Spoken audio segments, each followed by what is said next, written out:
La première question à se poser, c'est un intermédiaire, c'est quoi? Généralement, c'est une société qui va nous mettre en relation avec un client final et qui, au passage, va prélever une commission. Dans cette catégorie, on va retrouver des cabinets de chasseurs de tête, des apporteurs d'affaires, des recruteurs, des plateformes comme Malte, Comet, Crème de la Crème, etc. Du coup, si on est en direct avec le client, la commission de l'intermédiaire, elle va aller dans notre poche et donc on va gagner plus d'argent. C'est pourquoi, en théorie, on a tendance à croire que notre chiffre d'affaires avec intermédiaire va être inférieur à notre chiffre d'affaires sans intermédiaire. En pratique, il y a plein de facteurs qui déterminent le prix de notre prestation. Par exemple, la typologie de client. Votre tante qui souhaite faire un site internet pour parler de son potager, elle ne va pas avoir le même budget qu'un grand groupe du CAC 40, ça paraît évident. Mais aussi la valeur monétaire générée par le projet. Ou à contrario, la valeur perdue si le projet n'est pas fait. On parle ici de retour sur investissement. Mais aussi l'urgence du projet, les prix du marché, etc. Tous ces facteurs influencent le prix de notre prestation et donc notre chiffre d'affaires. C'est pourquoi je pense qu'il ne faut pas se fermer la porte des intermédiaires car ça peut être une excellente source de clients.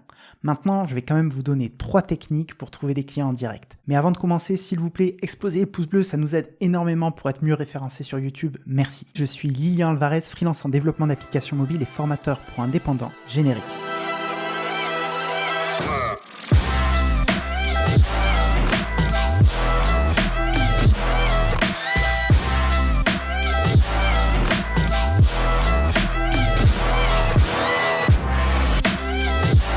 La première technique, elle entre dans la catégorie de l'inbound marketing.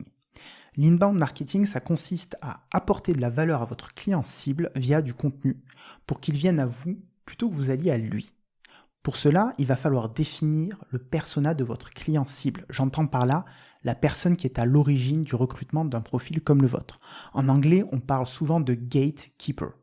La personne qui va avoir le pouvoir de décision sur les recrutements comme le vôtre. Moi qui suis développeur et travaille avec des grandes sociétés, des grosses boîtes, généralement ça va être le directeur technique ou un manager d'ingénieur.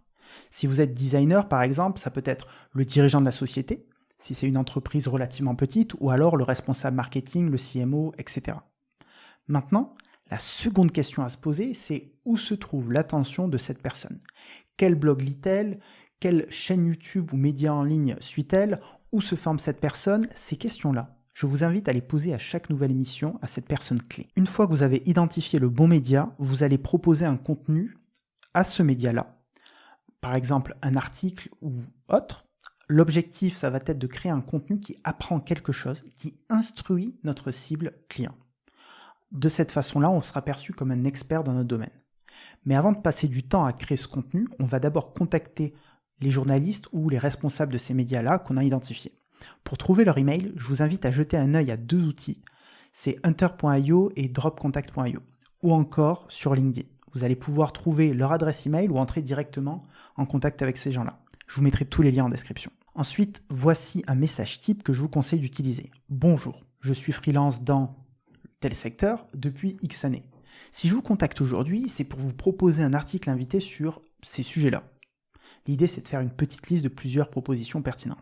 Si un de ces sujets vous intéresse, et que, bien entendu, la qualité ainsi que la ligne éditoriale de votre média est respectée, accepteriez-vous de me publier cordialement? Avec ce message, on démontre qu'on comprend les problématiques du média, qui n'a pas envie de s'engager à vous publier si vous écrivez quelque chose qui ne leur convient pas, qui n'est pas à la hauteur de la qualité du contenu qu'ils ont l'habitude de publier, ou même qui ne rentre pas dans leur ligne éditoriale.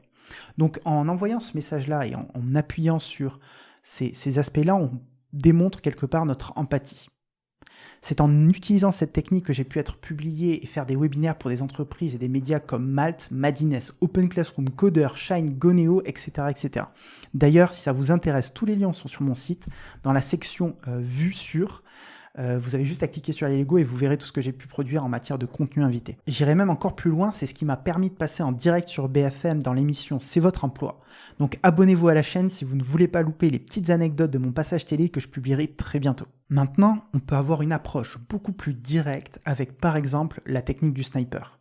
L'idée, c'est encore une fois, on va identifier notre cible client et l'ajouter directement sur LinkedIn ou Twitter.